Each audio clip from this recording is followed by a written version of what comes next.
Amen. Isa pong mapagpalang umaga po sa buhay po ng bawat isa. Palakpakan nga po natin ng Diyos. Yung palakpak ng sinasabi nilang sing-init ng El Nino. Amen. Pero sa ating pong mga Kristiyano at sa ating mga anak ng Diyos, hindi tayo nangahawakan sa sinasabi nilang El Nino. Kung pinayagan tayo ng Diyos na makapaglagay ng palay, papayagan niya rin tayong mag-ani ng palay, ng siksik, liglig at umaapaw pa. Muli po, isa pong magandang umaga sa buhay po ng bawat isa na naririto. Ganon din po sa mga nanonood sa kanila po mga live stream. Sumayin niyo po ang pagpapala ng Diyos sa araw na ito. Huwag po natin kalilimutan share ang gawain ito upang marami pang mapagpala, upang marami pang lumakas, upang marami pang gumaling. Happy month of March! Napakabilis ng araw. Marso na po ngayon. Lumipas ang buwan ng Pebrero na meron tayong buhay, malakas tayo, malusog tayo. Wala tayo sa bilangguan, wala tayo sa pagamutan, wala tayo sa mga makamundong bagay. Nasaan tayo? Nandito tayo ngayong araw na ito sa tahanan ng Diyos upang maranasan natin ang kanyang kapangyarihan, upang maranasan natin ang kanyang pagpapala, upang maranasan natin ang kagalakan. Dahil dito nagahari ang kanyang presensya at ang Santong Espiritu sa ating mga buhay. Kaya sa ating buhay, patuloy tayo maglingkod. Patuloy na huwag natin kalilimutan na tayo ay sumamba tuwing araw ng linggo dahil dito tayo kumukuha ng lakas, ng karunungan at higit sa lahat ng tagumpay para mapaglabanan natin yung buong sanlinggo na darating sa ating pong buhay. Tayo pong lahat ay tumayo at mag-uumpisa na po tayo ng kanyang dakilang gawain. Minsan pa nga po natin palakpakan na malakas ang ating Diyos sa umagang ito at maungunahan po tayo ni Sister Jed Roman sa pambungad na panalangin at ng buong worship team.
Patuloy po tayong lumagi sa diwa ng panalangin. Yes, Jesus, Father, tunay nga, Panginoon, na lumalapit kami, Lord, sa oras na to, Lord. Humihingi, Panginoon, ng tawad, Lord, sa mga kasalanan namin nagawa sa isip, Lord, sa salita at sa gawa, Panginoon. Sinasadya or hindi man namin, Panginoon, sinasadya. Panginoon, pinapanalangin ko nga po, Lord, ang araw na to, Panginoon, tunay nga na. Salamat, Panginoon, na nandito kami, Panginoon, ng mga kapatid ko, Panginoon. At salamat, Lord, dahil pinili ka nila, pinili ka namin, Panginoon, na magpunta kami dito, Panginoon, para maranasan, Panginoon, yung kabutihan mo, Panginoon, sa buhay ng bawat isa. Tunay nga, Lord, na pinapanalangin ko nga po lahat, Panginoon, simula, Lord, sa opening prayer, Lord, hanggang sa lahat ng tatayo, Lord, sa music team, Panginoon, sa closing prayer, Panginoon, sa offeratory, Lord, sa MC, Panginoon, and especially, Panginoon, sa nagbibigay, Lord, ng inyong mensahe. Panginoon, pinapanalangin ko, Panginoon, na maiparating niya lamang, Panginoon, kung ano yung gusto mong iparating, Lord, sa bawat isa, Panginoon, na sa buhay namin nga po ito, Lord, sa araw-araw naming buhay, Panginoon. Salamat nga po, Panginoon, maging sa mga kapatid, Panginoon, namin na wala pa dito. Patuloy nga, Lord, na i-remind mo nga po sila na ang araw na to ay araw ng linggo at ito ay araw mo, Panginoon. Tunay nga, Lord, na ingatan mo nga po sila, Panginoon. I-guide mo nga po sila, Lord, sa papunta dito, Panginoon. Lord, salamat, Lord. Patuloy nga, Lord, na ikaw lamang, Lord, yung papurihan namin, Lord, sa araw na to, yung isip namin, yung puso namin, Lord, ay ituon lamang namin, Lord, sa inyong kabutihan, Panginoon. Salamat, Panginoon. Tunay nga po na binabalik lamang namin sa iyo lahat ng mataas na papuri at pagsamba sa pangalan ni Jesus. Amen. Amen. Amen po. Purihin po ang Panginoon. Amen po. Tunay nga po na sa umagang ito, ang pagpupuri at pagsamba ay iaalay lamang po natin sa ating dakilang Diyos. Kaya tayo po'y umitak at sa presensya ng ating Panginoon. Purihin ka, Panginoon.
Jesus, patuloy ka po namin pinasasalamatan, Panginoon.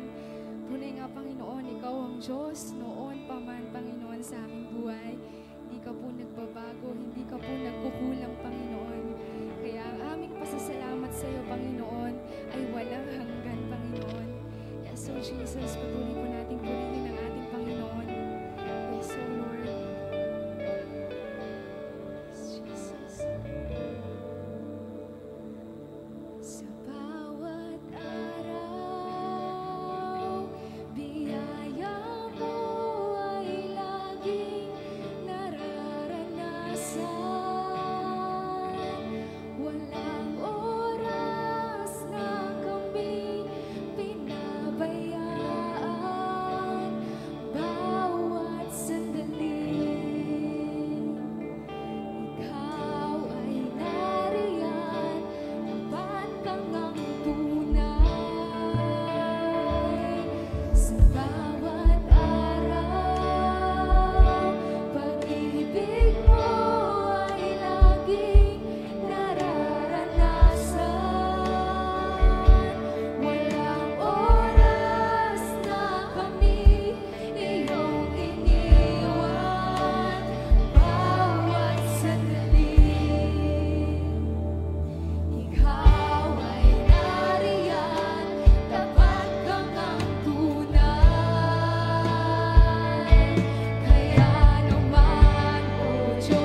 Tulad po, O Diyos, ng mga inawit po namin, araw-araw ay umaasa lamang po kami sa inyong biyaya. Sapat ng inyong biyaya. Sagana po ang inyong biyaya. Sukdulan po ang inyong biyaya.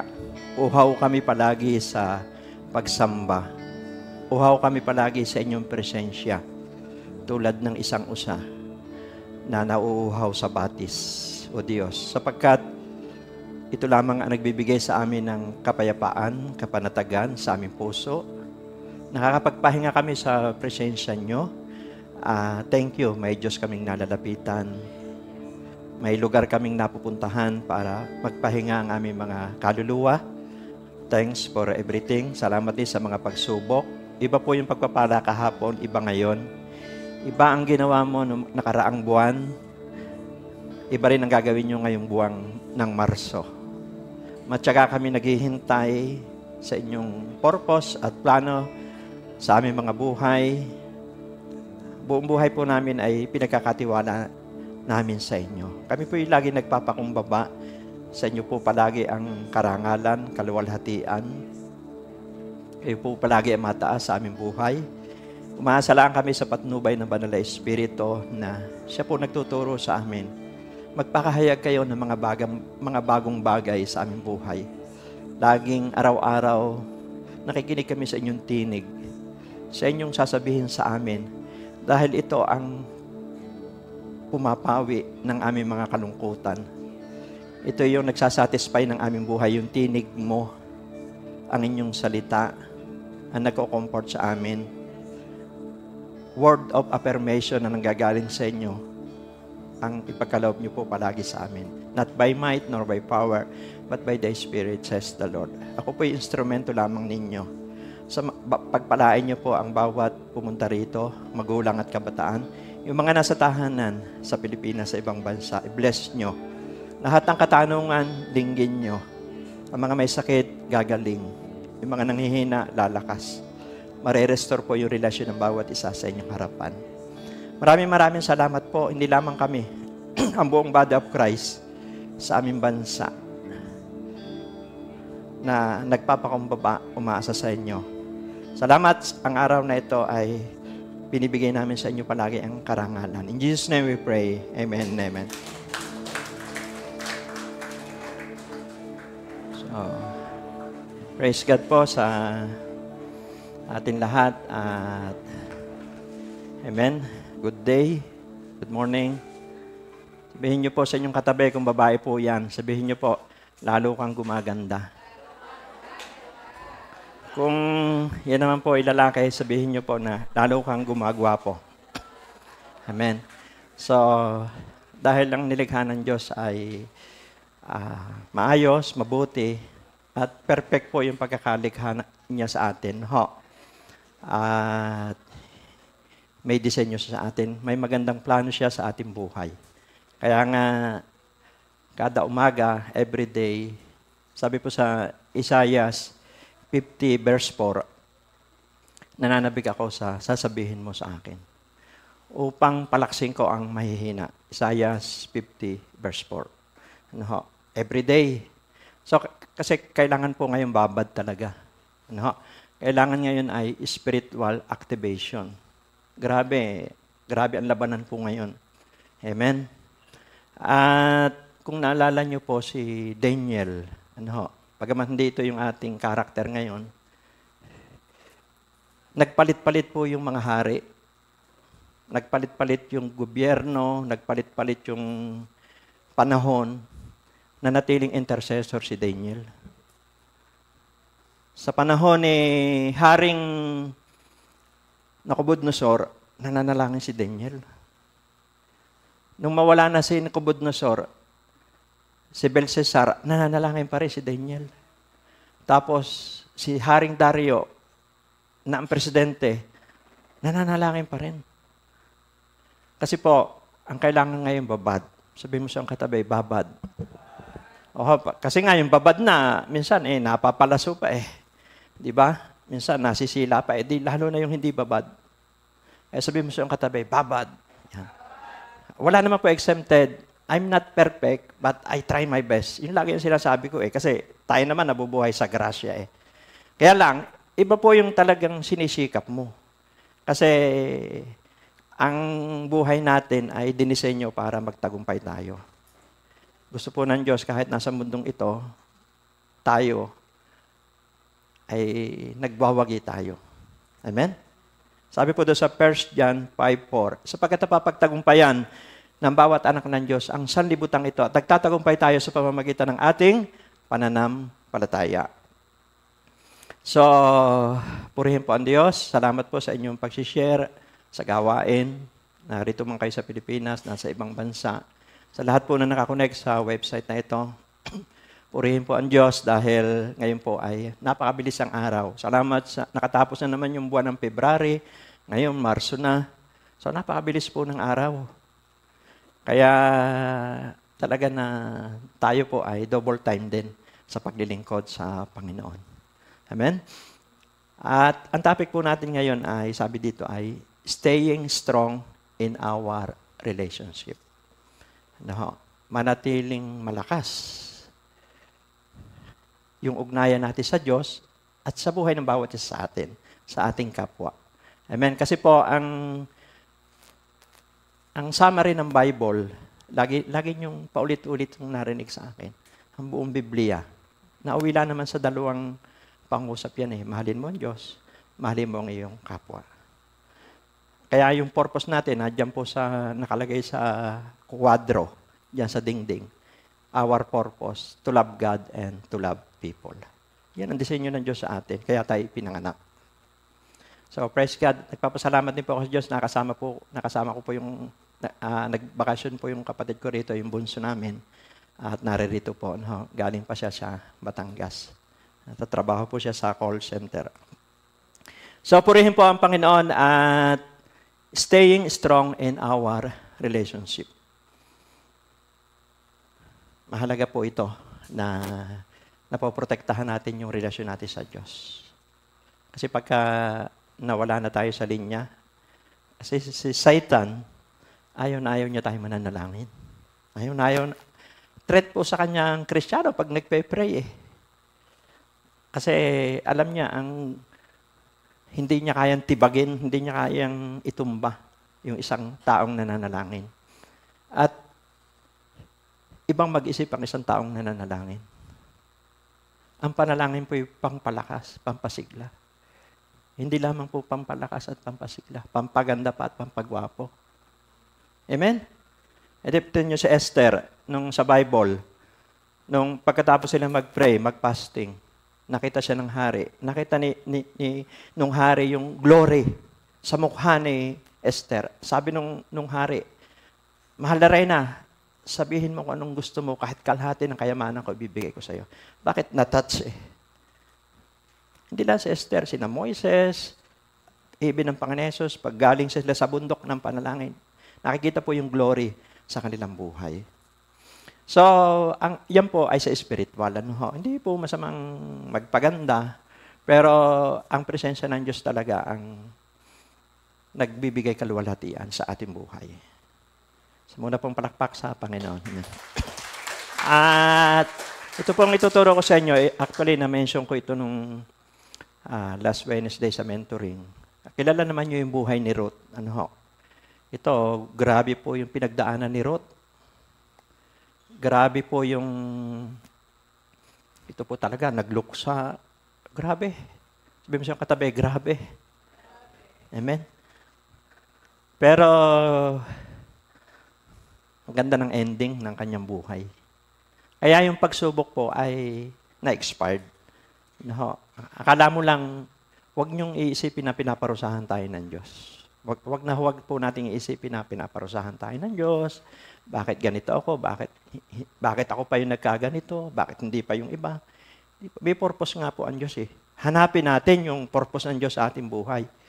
Pag nalaman natin yun, grabe, magpupuri ka sa Lord. Lahat naman tao may pagsubok eh. Walang tao na walang pagsubok, kahit presidente, kahit sino.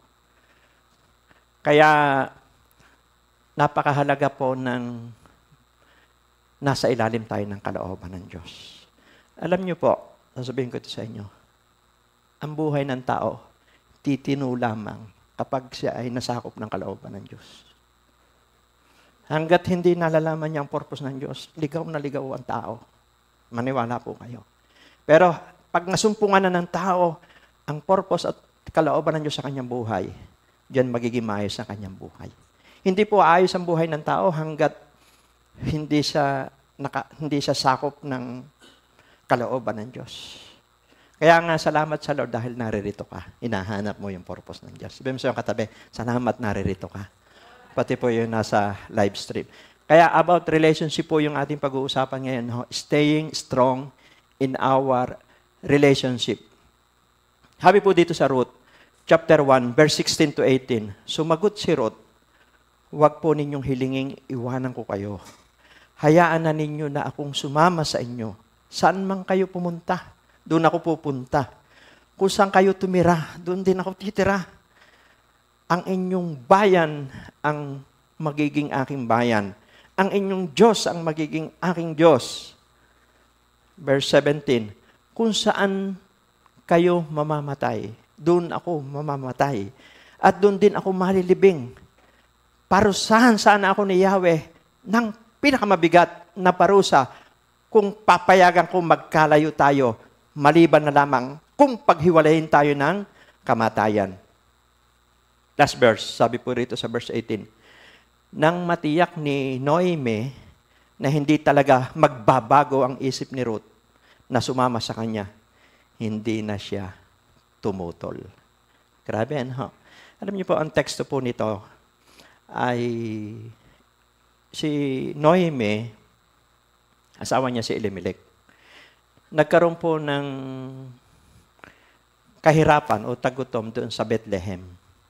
At ang nakikita nilang solusyon ng mag-asawa ay pumunta sa Moab. Ito po yung Moabites, yung mga Mobita. Kabilang other country ito. So, nag-ibang bayan sila. Kasi, di ba, ang tao, ganun po palagi pag kami pagsubok, ay iniisip na ganito ang solusyon. Kailangan dito ako pumunta, ito ganito. O, hindi naman po masama yun. Kung yun talaga yung ipinag-uutos ng Diyos. Pero kung sa sarili lang natin, kagaya po na nangyari dito, nung mag-asawang ito, kasama po nila yung dalawa nilang anak, si Malon at si Kilion. Pero pagpunta nila sa Moab, sa mga taga-Mobita, grabe, yung anak nila nakapag-asawa. Ang napangasawa nila ay isa si Orpa at saka po si Ruth. Yan. Kaya lang, nagkaroon ng dilobyo. Nagkaroon po ng grabing sunod-sunod na pagsubok. Namatay ngayon yung asawa po ni Noemi, Elimelech. Pagkatapos mamatay nitong si Elimelech, na pinaka-padre di pamilya, yun naman namatay ay yung mga anak niya. Magkasunod din. Si Malon at si Kilion. Pero ang maganda naman dito, nakapag-asawa yung kanyang anak. Kaya ang naiwan lang ay si Noemi at saka yung dalawang kanyang manugang. At yung manugang po niyang dalawa, siyempre, malungkot din yun. Nagdurusa, nagluluksa. Di ba? Mahirap din po magluksa, di ba? Nakikiramay nga pala tayo doon po sa Manapol family, doon sa ngayon po inililibing. So, yung mamatayan, masakit. Ito, tatlo ito sunod-sunod. So, ginawa na lang po ni Noemi, sabi niya sa kanyang dalawang manugang, kayo naman mga bata pa, pwede na kayong umuwi sa inyong bayan. Sa inyong tahanan. Pwede umuwi na kayo sa inyong tahanan at mga bata pa kayo, makakapag-asawa pa kayo. Gaganda pa ang buhay nyo.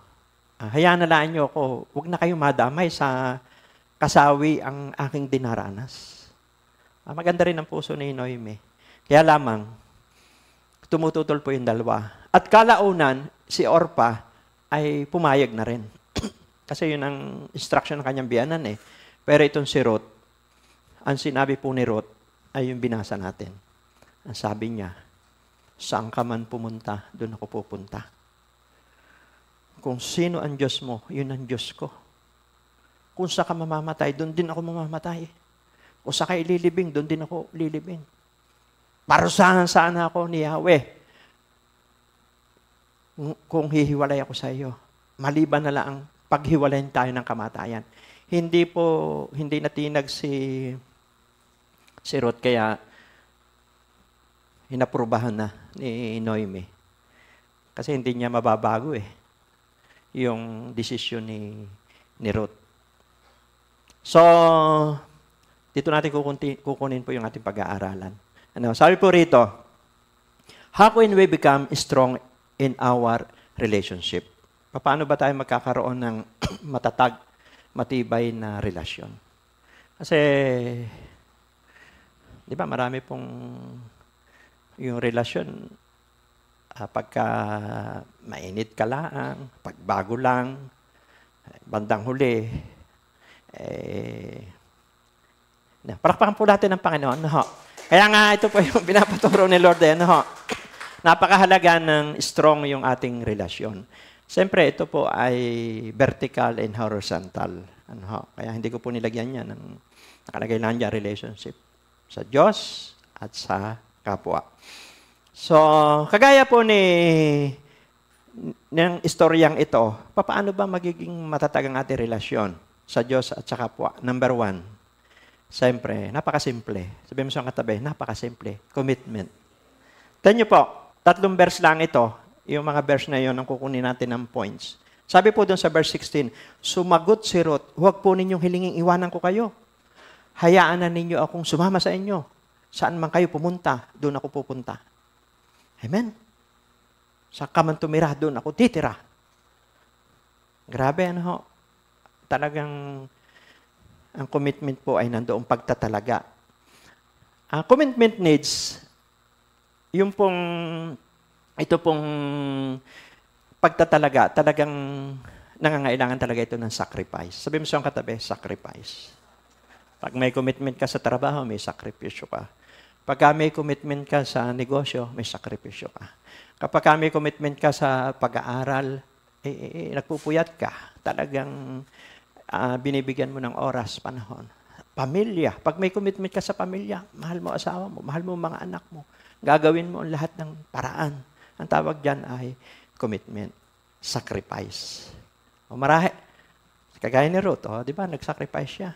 Pwede naman na umalis si Ruth total naman, wala na akong mahihita dito sa... Ako, nag-iisa na lang, matanda, babae pa. Ano ba ang makukuha ko rito? Amen? Di ba, kung titingnan ninyo, bakit ko pa idadamay ang sarili ko?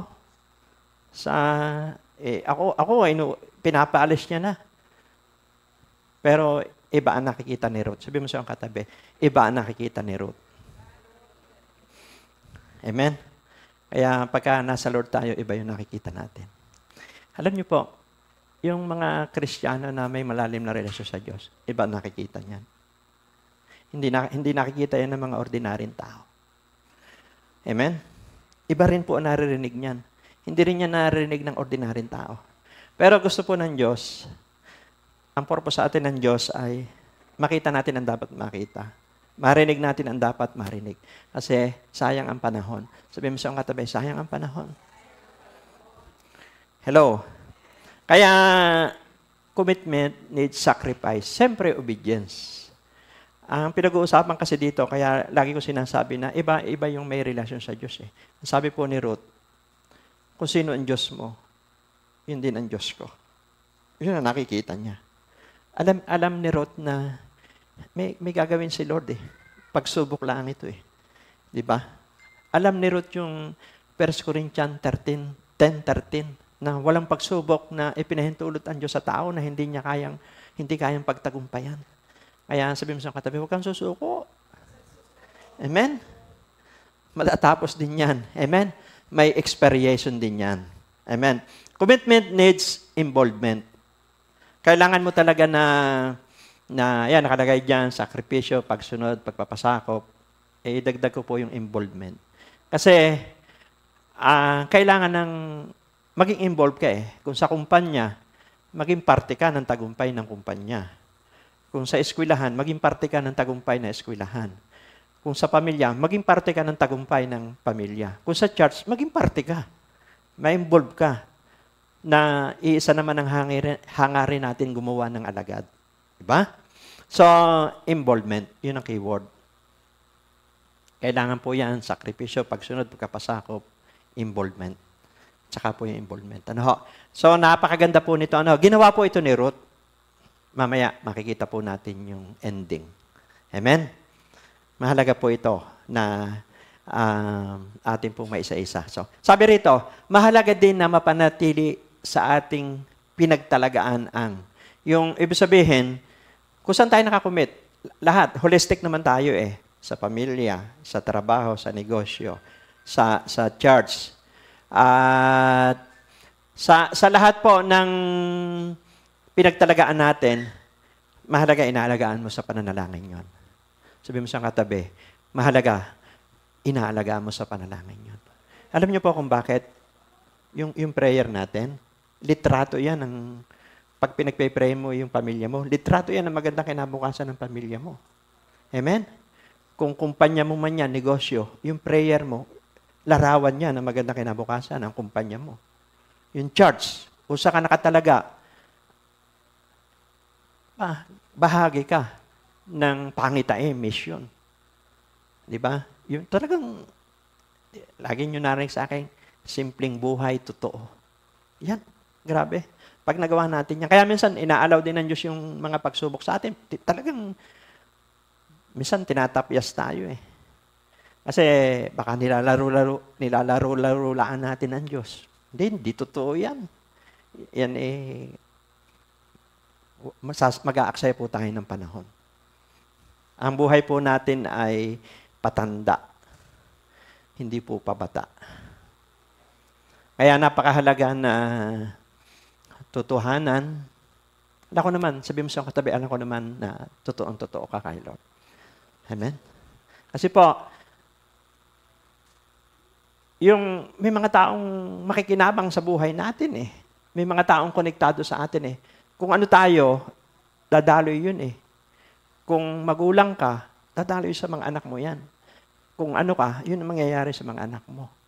Kung makadiyos ka, abay, dadaloy yan, pababa. Hello? Amen? Kaya po, napakahalaga ng role ng magulang, napakahalaga din ng role, kahit po mga anak. Kasi, kaya din naman nating impluensyahan yung ating pamilya.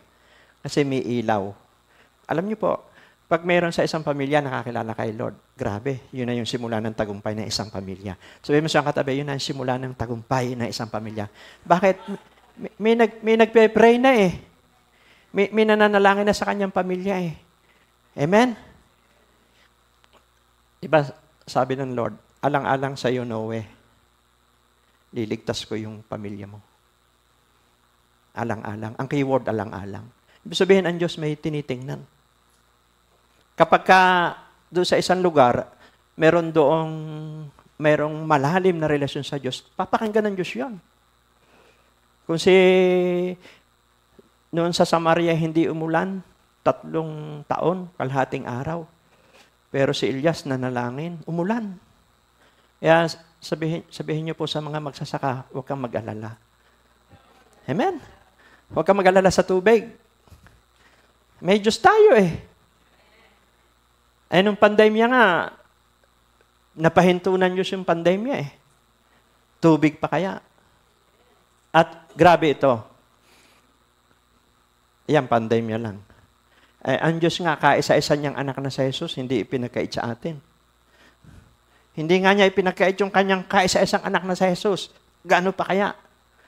Ang tubig. Amen? So, kailangan lang natin ng malalim na relasyon sa Diyos. Yan yung pananalangin. Pangalawa, pangangalaga. Mahalaga po yung accountable eh. Amen. Wala namang perfectong pamilya, wala namang perfectong tao. Grasya. Pero iba yung pinipilit mo. Hindi naman magiging lisensya yun na. Sabi ni Pastor na hindi naman tayo perfect. Yun yung sinasabi ko para ang Diyos ang mataas. Pero tayo, dinidisiplina natin ang sarili natin. Sinisikap natin lumakad din sa kabanalan, katwiran.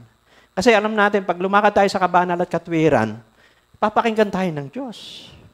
Amen? Ano sabi doon sa Santiago 5:16-17? The prayer of a righteous man is powerful and effective. So, papakinggan ng Diyos.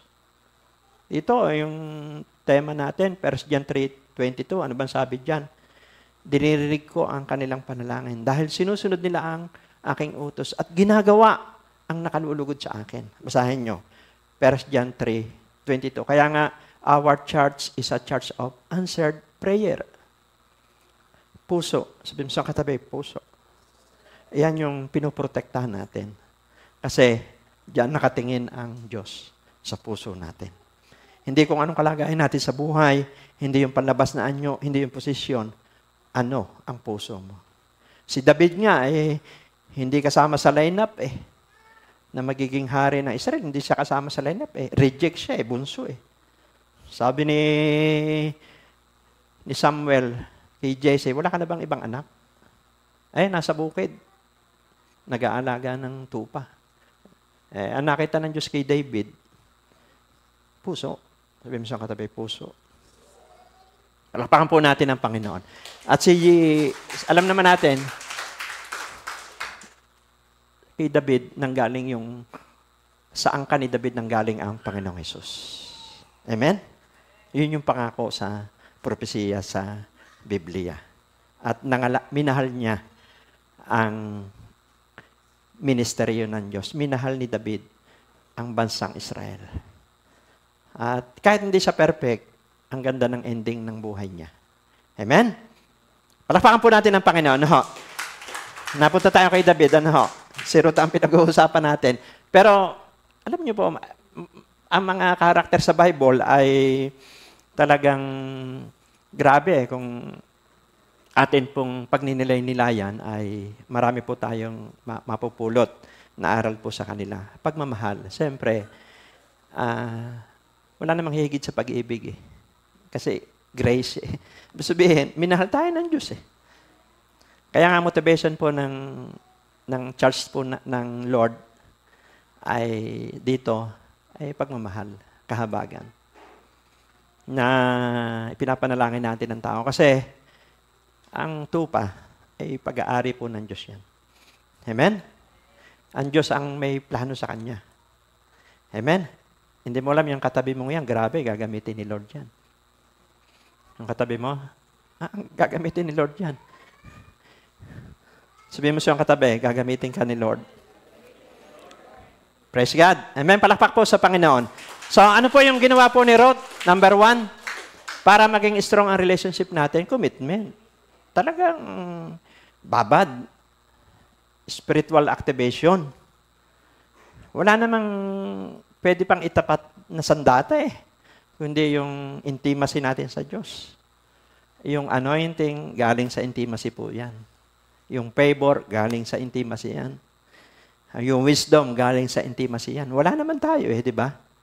Hello? Tayo talaga lang sisidlan. Sabi mo sa katabi, sisidlan. Pangalawa po ay, number 1, para tumatag ang ating relasyon, commitment.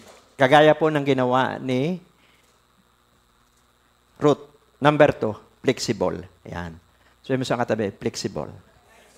Sabi po doon sa verse 17, kung saan kayo mamamatay, doon ako mamamatay. At doon din ako malilibing. Ano mapapansin nyo dito? Nag-adjust siya. Sabi mo sa katabi, nag-adjust. Kasi, totoo naman, hindi po pare-parehas ang tao meron pong tinatawag na yung introvert. Ano ba ho? Yung introvert po ito po ay yung mga taong tahimik. Gusto nito yung nag-iisa. Amen? Nakuha niyo po ba? Meron naman pong tao na extrovert. Mahilig ito makisalamuha. Hello? Kaya, iba ka, iba siya. Ang ginawa mo lang, nag-adjust ka. Hello? Ako po ay ang identity ko talaga, ako po ay introvert. Tahimik po ako. Gusto ko lagi nag-iisa.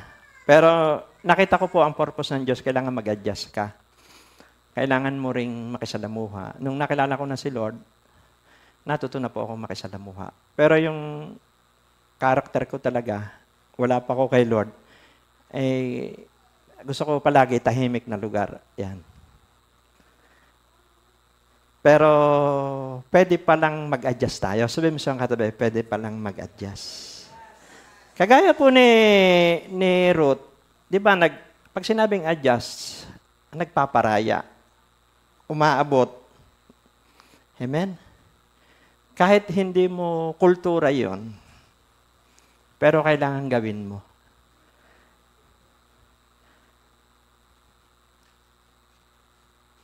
Dahil pag hindi ka flexible, hindi ka pwedeng magmahal.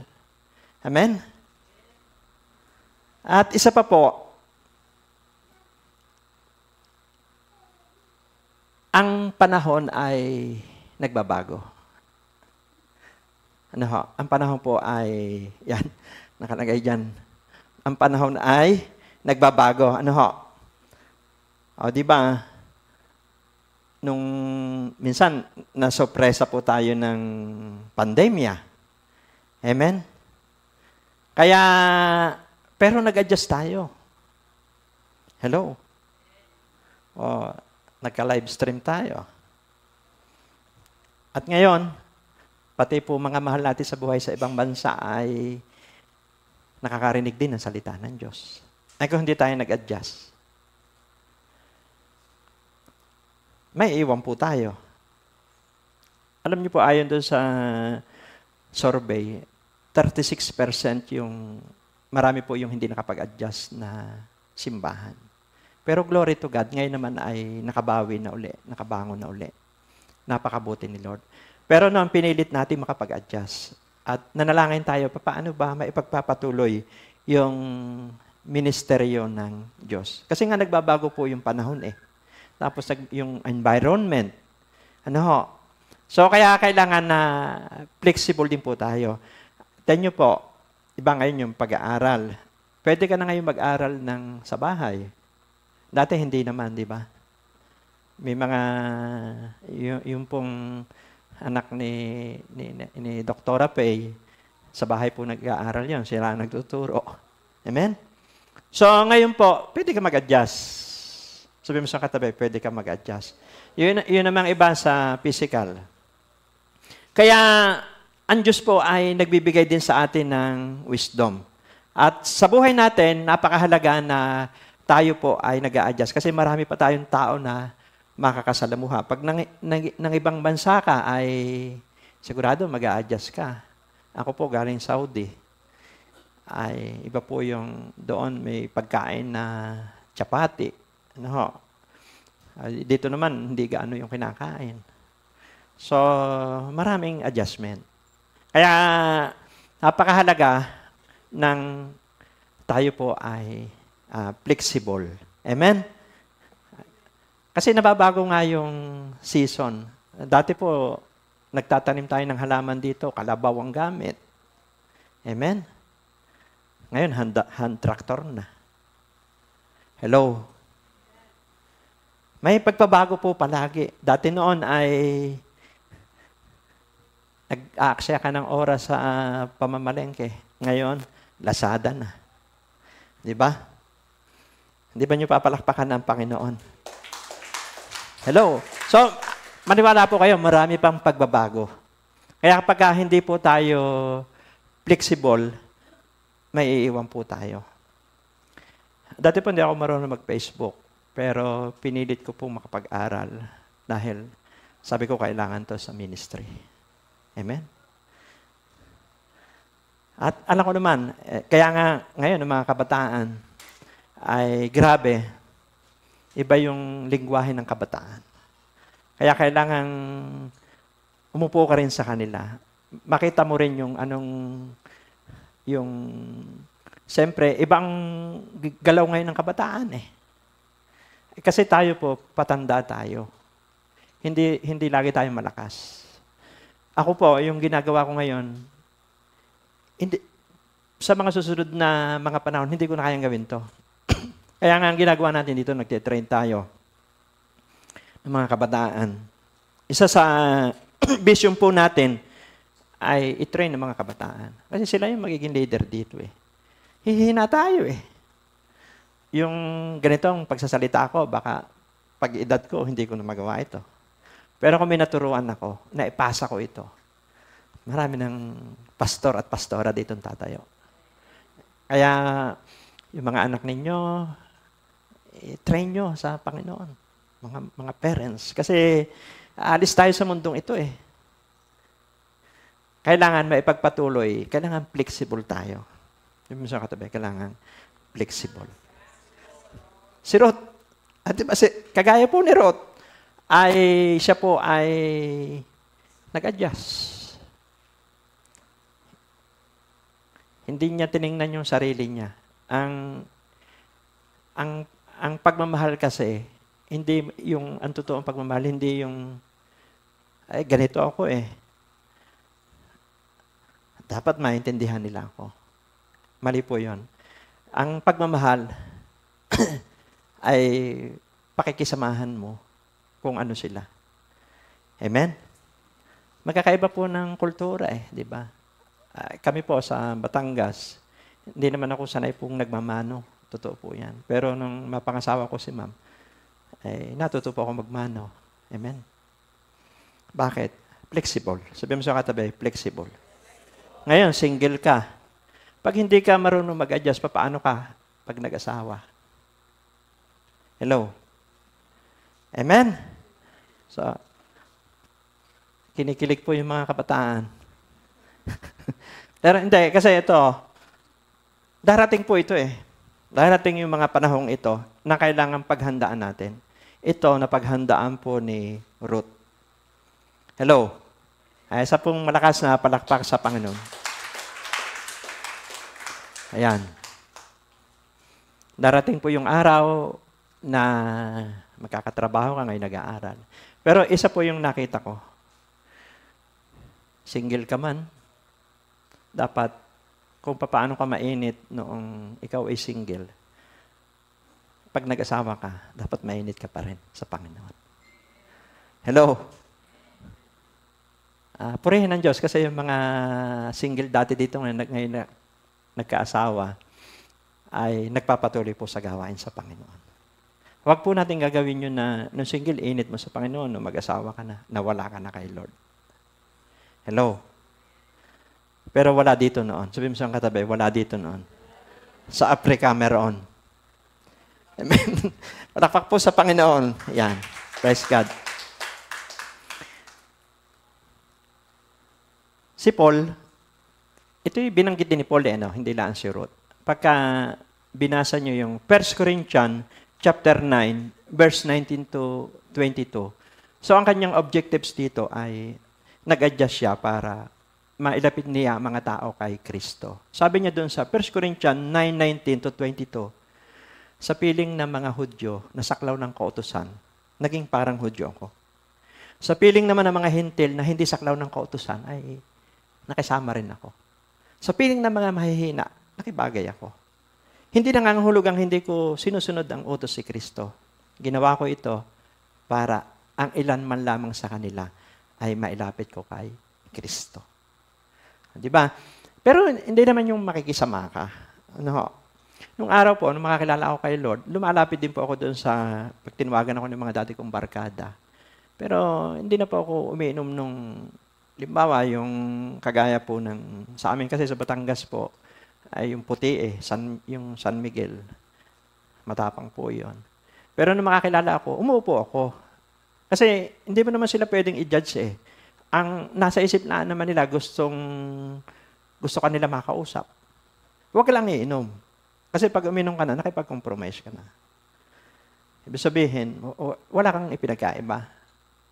Parehas ka lang nila. Ngayon, pwede ka namang makisama na ipapadama mo yung pagmamahal. Minsan nga ako, kasi close naman kami sa relasyon. Minsan, kumuha ko ng pagkain. Sabi ko, wala bang juice dito? Inumin, soft drinks. At least, naipadama mo yung pagmamahal, may pamamaraan. Naalala ko po yung kwento siya po ay nangangaral ng salita ng Diyos. Ngayon, sabi niya ay, kwento lang po ito, no? Sa Jesus ang daan.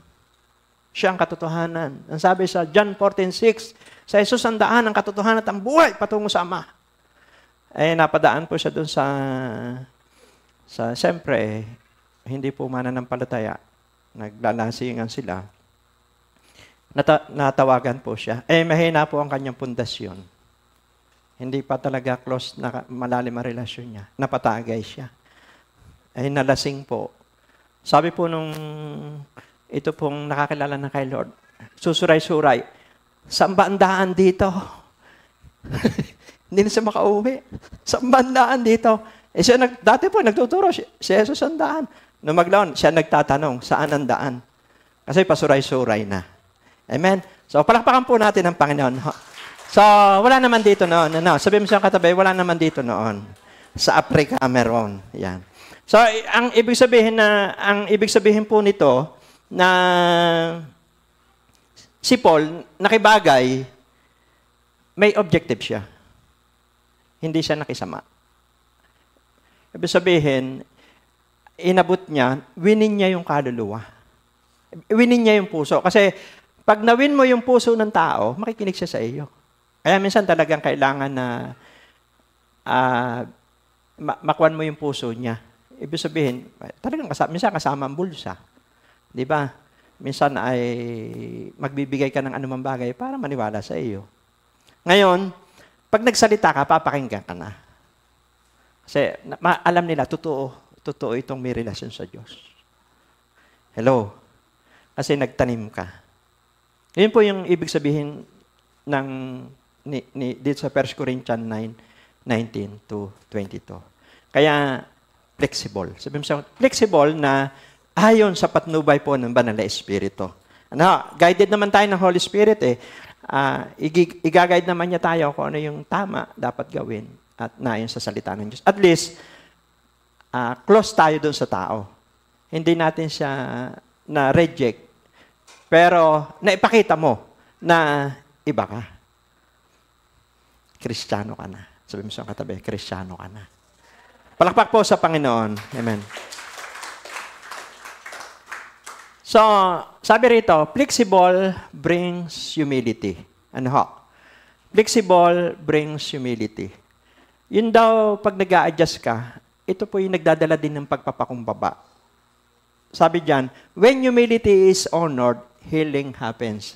Pag daw tayo po yung nagpapakumbaba, gumagamot daw ito sa puso ng mga taong nalulungkot, may mga problema.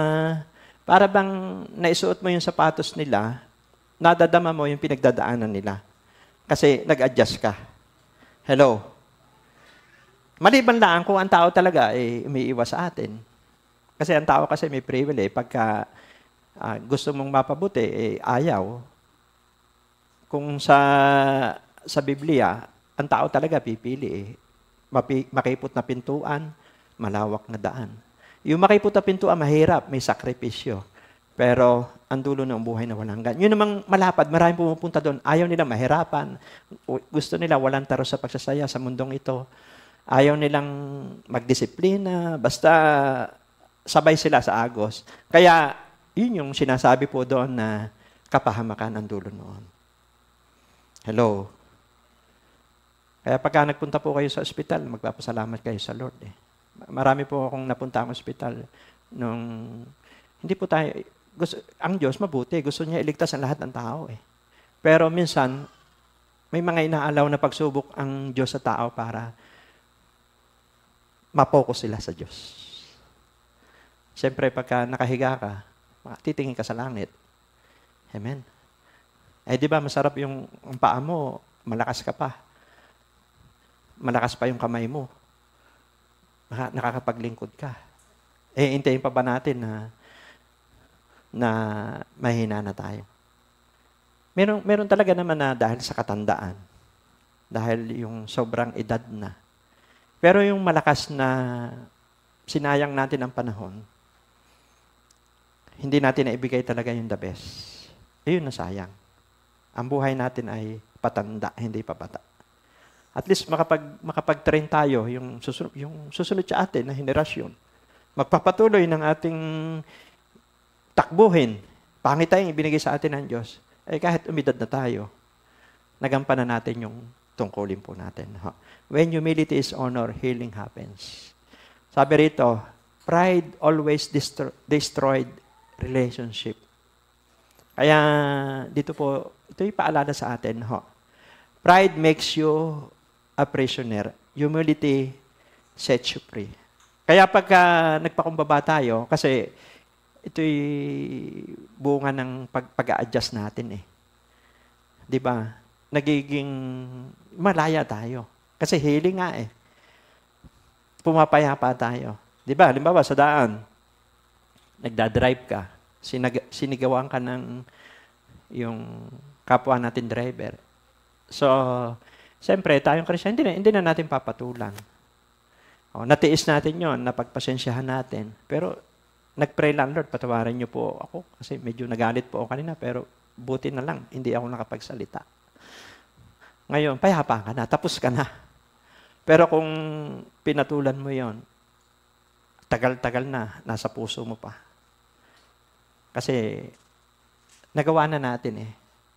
Pero kung nag-adjust tayo, ano ka naman nung kahit ba sigawan tayo o ano man ang sabihin sa atin, wala namang mawawala sa atin.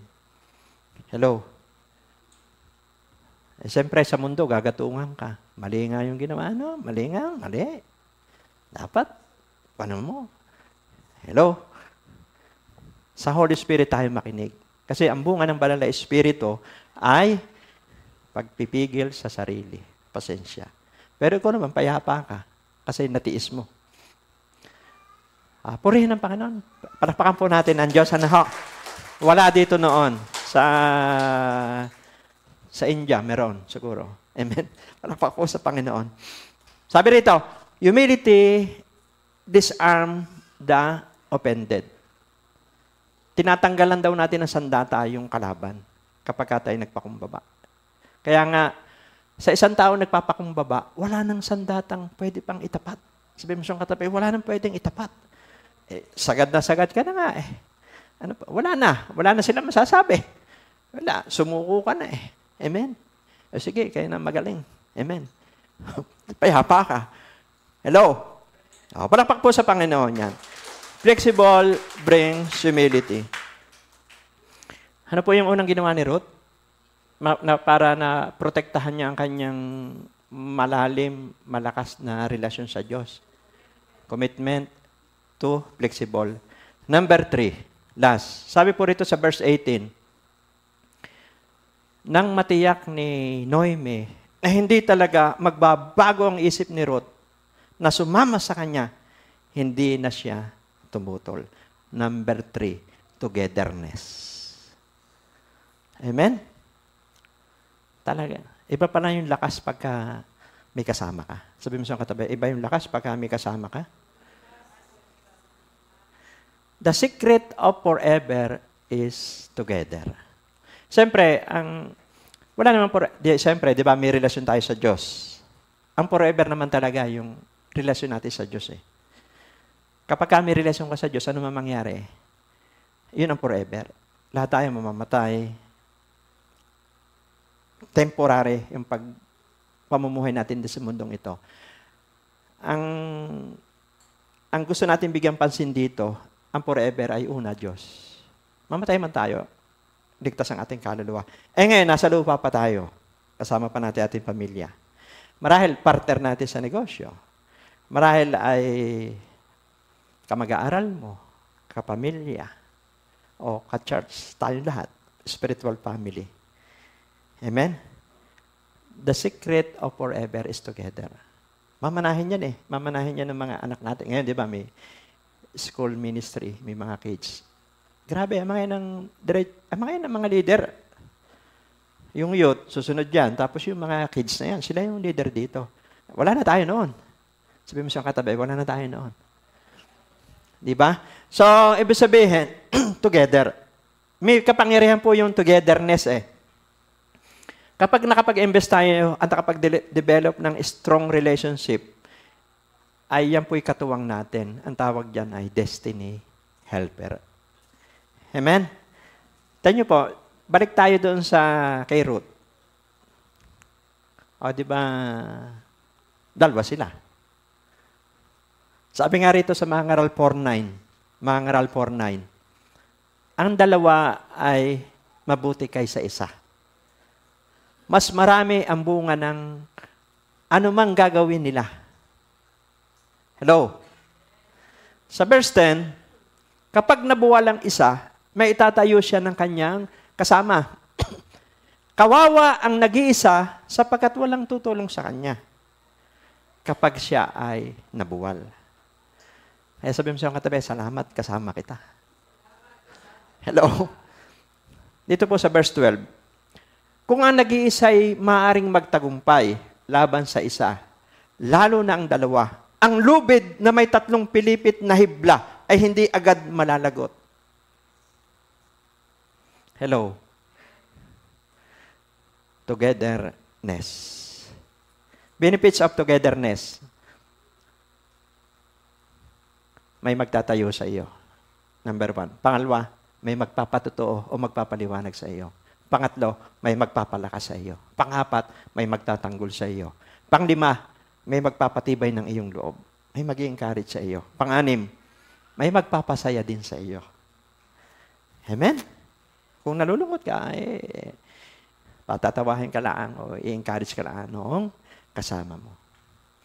Pagka binalkan natin istorya ni Ruth, ano bang story nito? Di ba umuwi sila? Umuwi na po sila doon sa Bethlehem.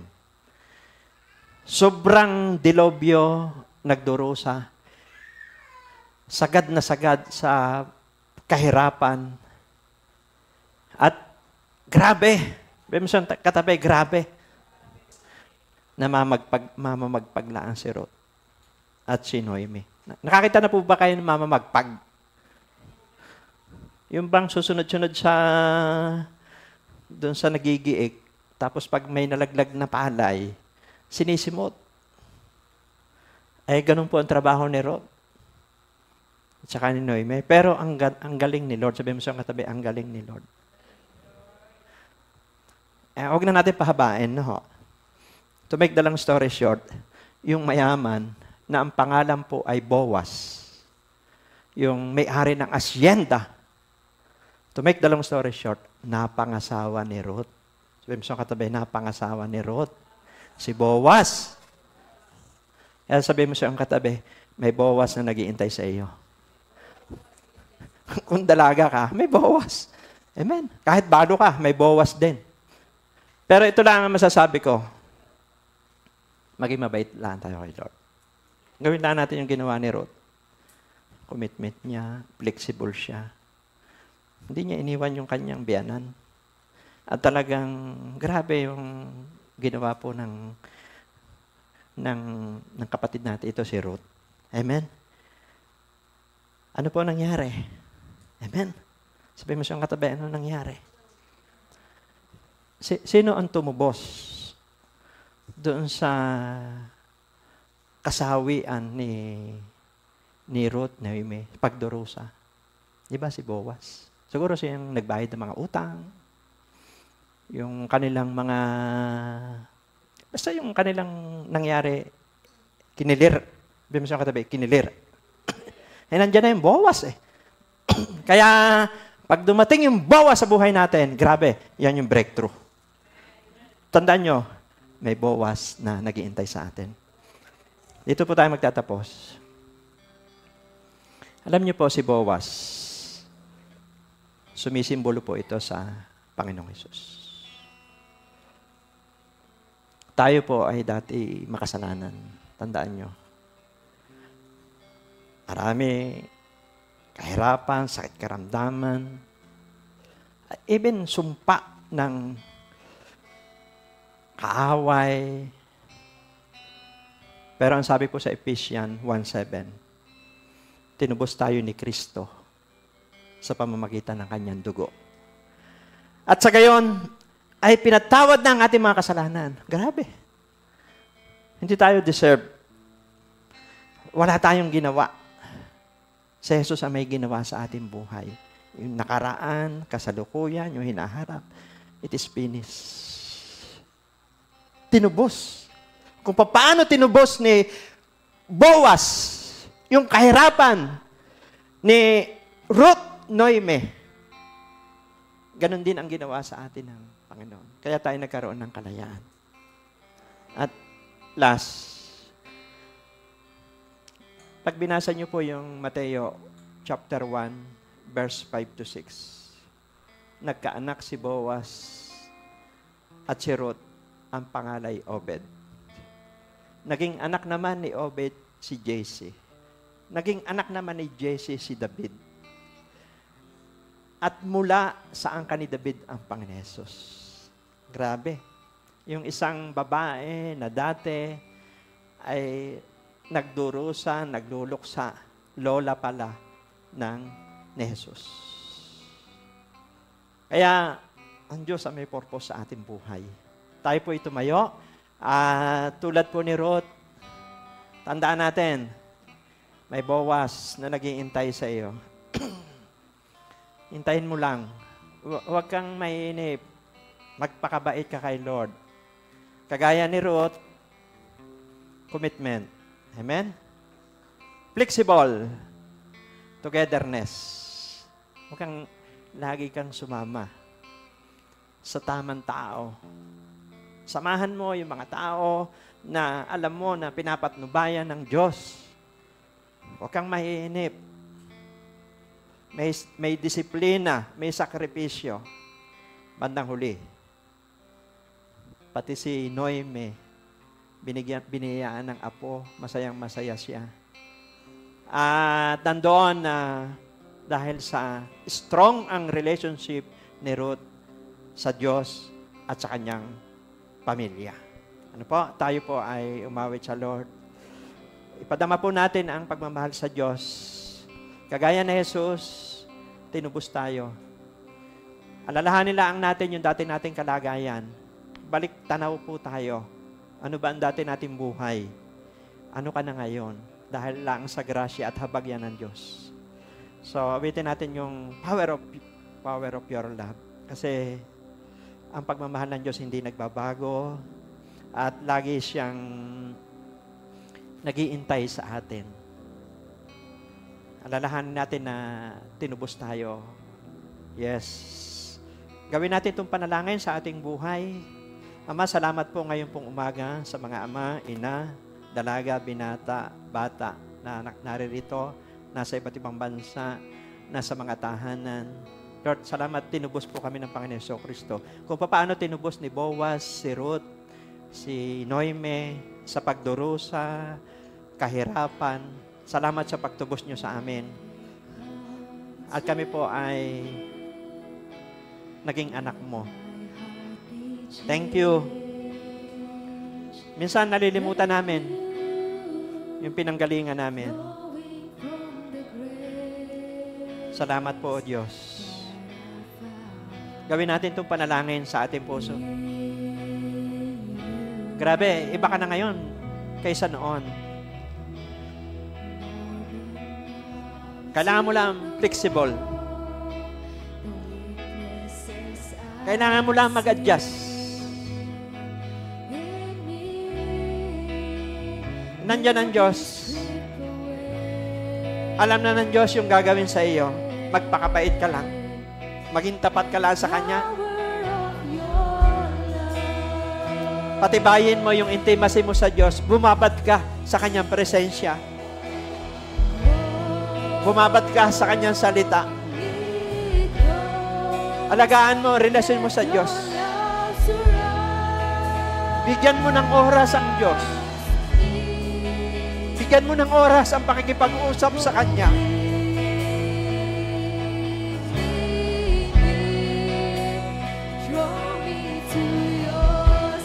Pinakausap ka ng Diyos ngayong umaga.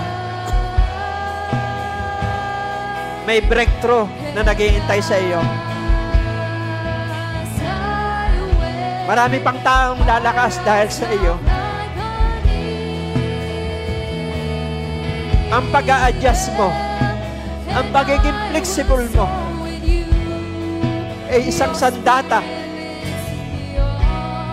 para ang mga tao na konektado sa iyo ay lumakas at sumigla.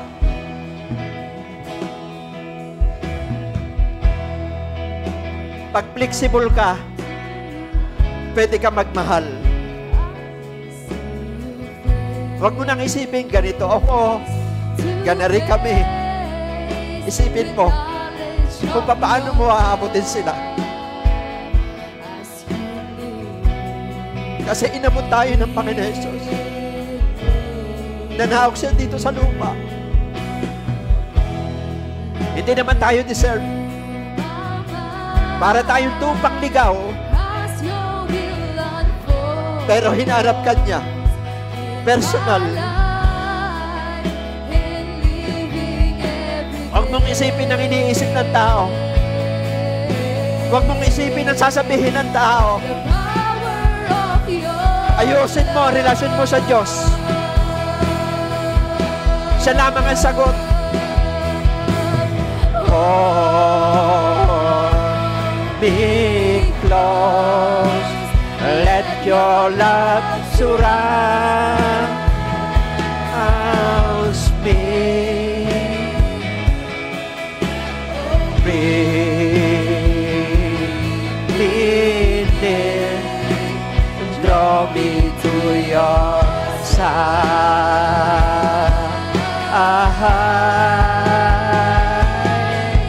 And I wait, I rise up like an eagle, and I will soar with you. Your spirit leads me on by the power of your love.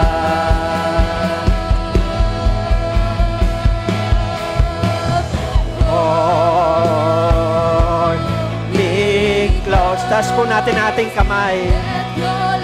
Nakikinig ng Diyos yung panalangin mo. Naririnig ng Diyos yung panalangin mo ngayong umaga. Pinapakinggan ka niya. May Boaz na nag-iintay sa iyo. Huwag kang susuko. Tapos na ang pagluluksa. Tapos na ang pagdurusa. May Boaz na. May Jesus na nananaog dito sa lupa para tayo'y palayain, para tayo'y pagpalain, para tayo'y iligtas. By the power of your love. Sige po, sambahin natin ang Diyos. Hold me close. Let your love surround me. Oh, bring draw me to your side.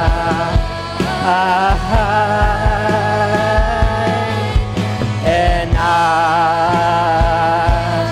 I wait, I rise up like an eagle,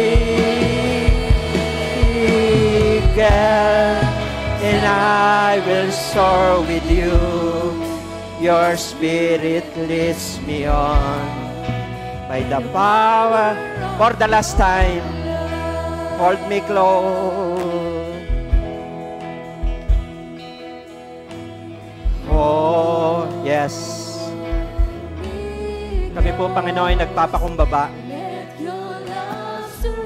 Salamat po sa inyong kabutihan. Salamat po sa yakap na inyong pagmamahal. Sinusuko po namin sa inyo ang aming buong buhay, ang buong pagkatao. Hawakan niyo po ang buhay namin. Hawakan niyo po ang aming puso ngayong umaga. At saka kami maghihintay. In Hindi kami maiinip. Hearts of like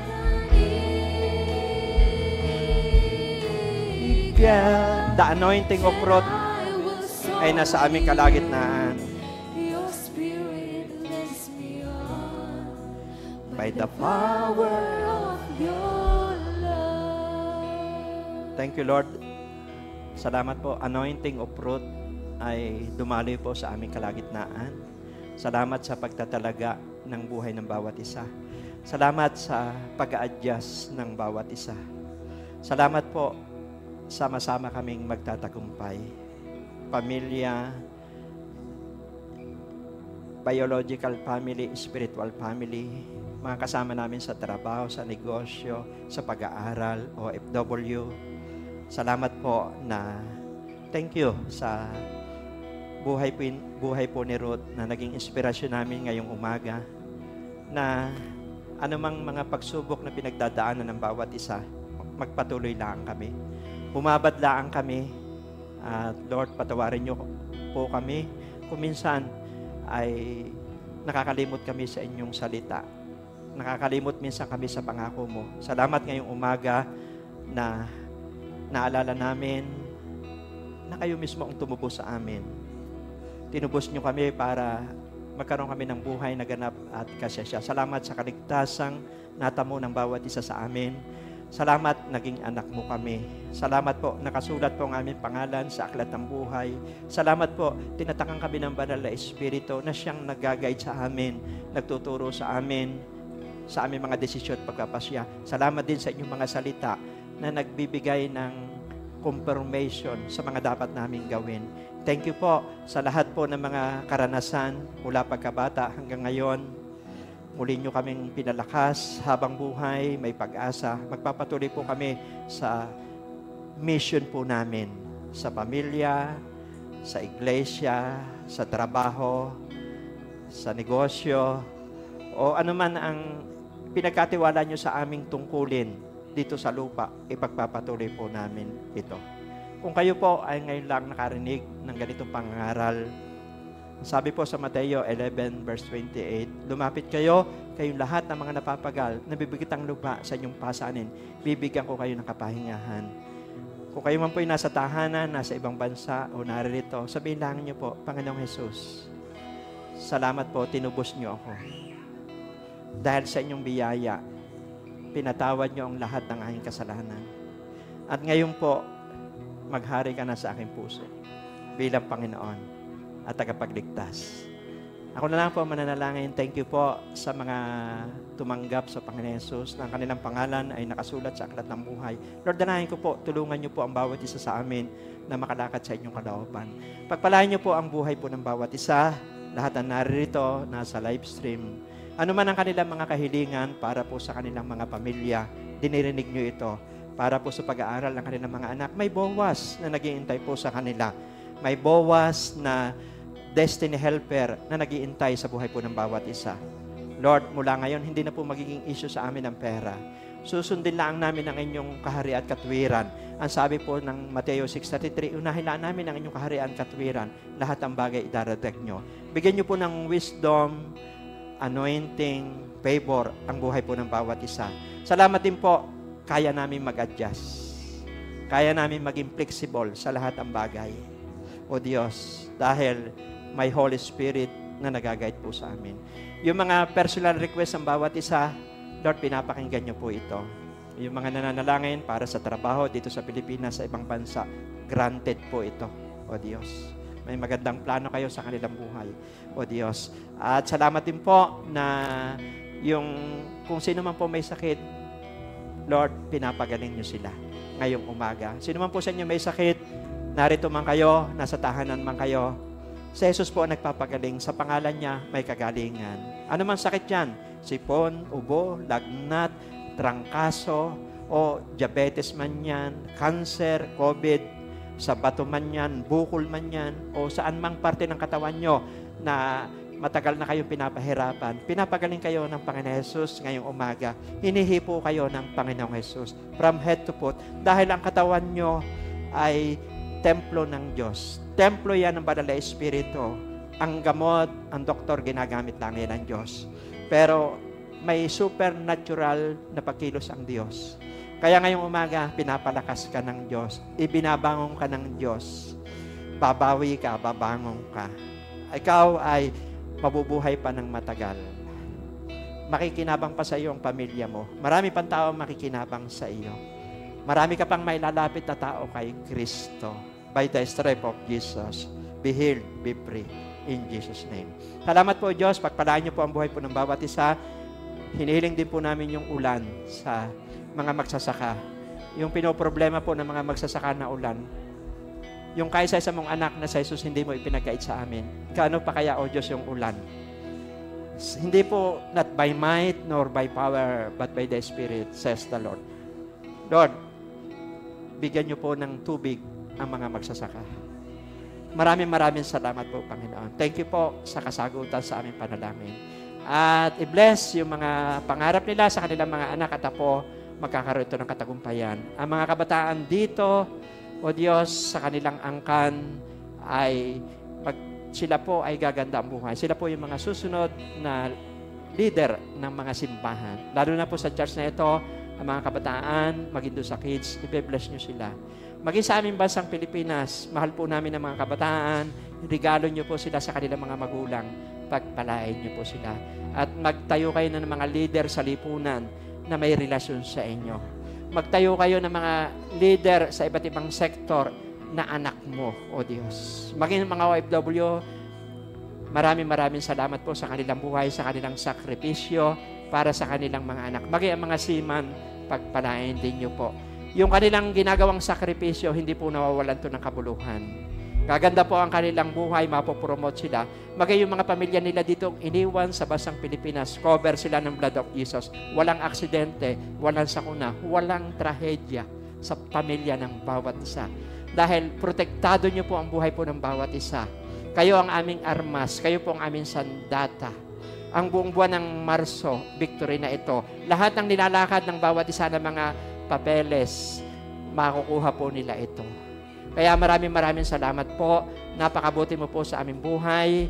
At lahat ng mga resources ng bawat isa ay i-bless. Pabuti ng pabutit, paayos ang paayos. Salamat sa kapayapaan. Higit sa lahat, laging maging matibay ang relasyon namin sa inyong harapan.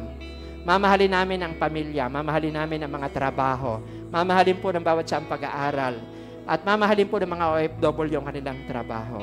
Mamahalin po namin ang aming bansa, ang lupang hinirang. Salamat may bansa kaming natitirahan. Salamat may barangay kaming natitirahan. Salamat po Diyos sa mga aming mga kaibigan at kamag-anak. O Diyos, salamat po Diyos dahil gagamitin nyo kami for your glory alone. In Jesus' name we pray. Amen and amen. God bless.